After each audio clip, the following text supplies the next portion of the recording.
All right, everybody, welcome back for another deep dive. This time we're diving deep into Bill Gates. Bill Gates' reading habits. Yes, exactly. His reading habits. Yes. And how we can all learn to read more like Bill Gates. Yeah, learn a thing or two from the richest man in the world.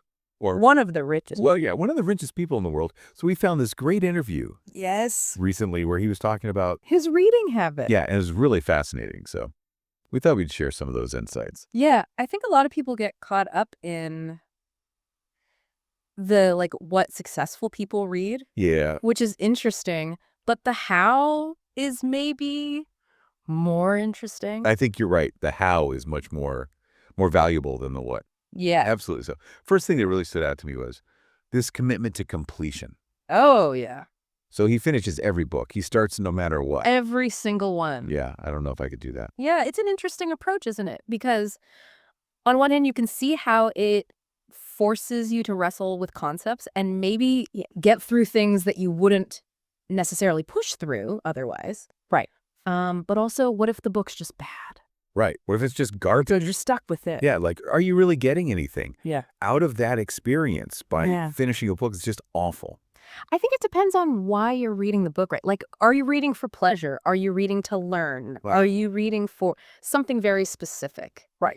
I think if you're reading for pleasure and it's bad, ditch it.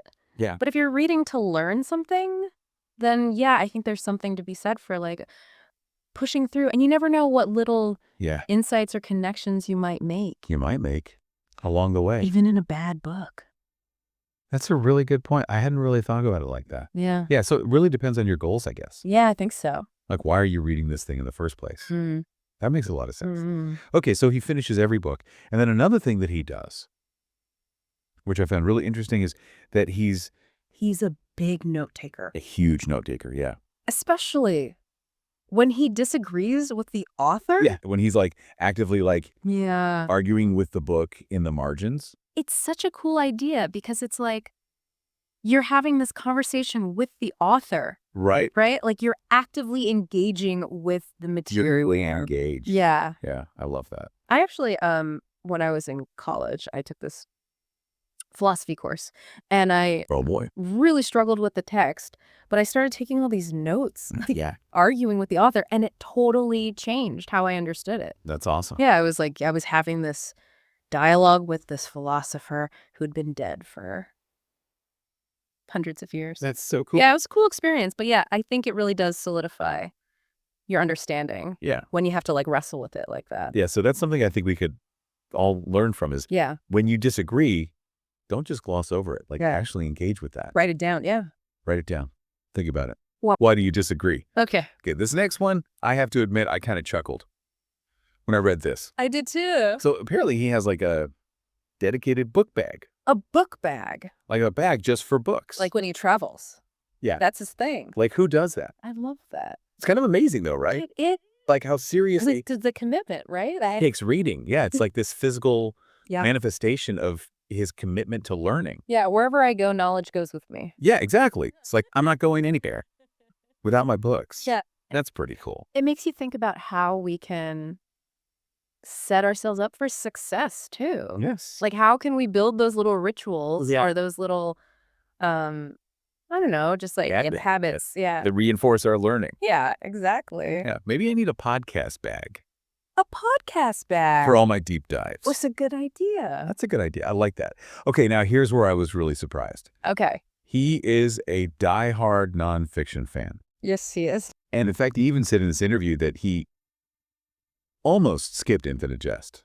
Because it was so long? Because it was so long. He was I don't know if I can commit to this. Yeah. And I was so surprised by that. I was too. Because, we think of these titans of industry. Yeah. Reading Dostoevsky. And Shakespeare. Right. And, just the classics. The classics. And here he is I don't know about this fiction stuff. Yeah. It's too much of a commitment. Well, I think for him, maybe it's about efficiency. Right. Right. Nonfiction is. Here's information, here's data. You can apply it directly. Yes. So I guess it makes sense for his personality type, but I do wonder if he's missing out. What are the benefits of fiction? Yeah, what are the benefits of exploring different perspectives, even if they're fictional. Yeah. Like, could that broaden his understanding of the world Absolutely. in ways that like pure data can't? That's the $1 million question, right? Like, maybe he doesn't feel like he has the time for that. Right.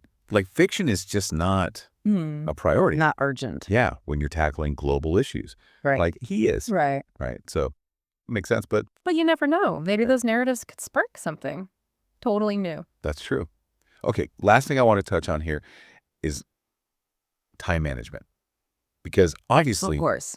the guy is busy. Extremely busy. Like, how does he find the time to read? So he reportedly has a dedicated reading schedule. Like, blocked out time Yes. for reading. Yes. That's incredible. And it goes back to that prioritization and routine, Yeah. right? If it's important, you make time for it. You make time for it. And the book bag. The book bag. That's next level. Next level. I love that.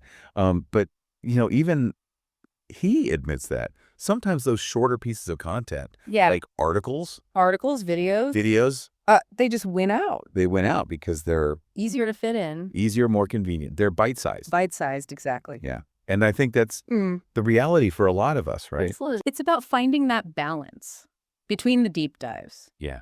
and staying up to date. Yeah. So maybe he's not some like superhuman reading machine Right. after all. He's human like the rest of us. He is human. Okay. So to kind of wrap all this up, I mean, we've talked about committing to the process, engaging actively with the material, prioritizing reading, and then also like adapting to, the modern world. The modern world. What would you say is like the biggest takeaway? The biggest takeaway for me is that reading is a deliberate act. It's not about speed. It's not about quantity. It's about extracting value from every page. I love that. That's so good. All right. So I'm going to leave you with a final thought. What is one habit from Bill Gates' reading arsenal that you were going to try? And what book would you recommend to him? Leave that in the comments. Let us know. Thanks for joining us for another deep dive. See you next time. See you next time.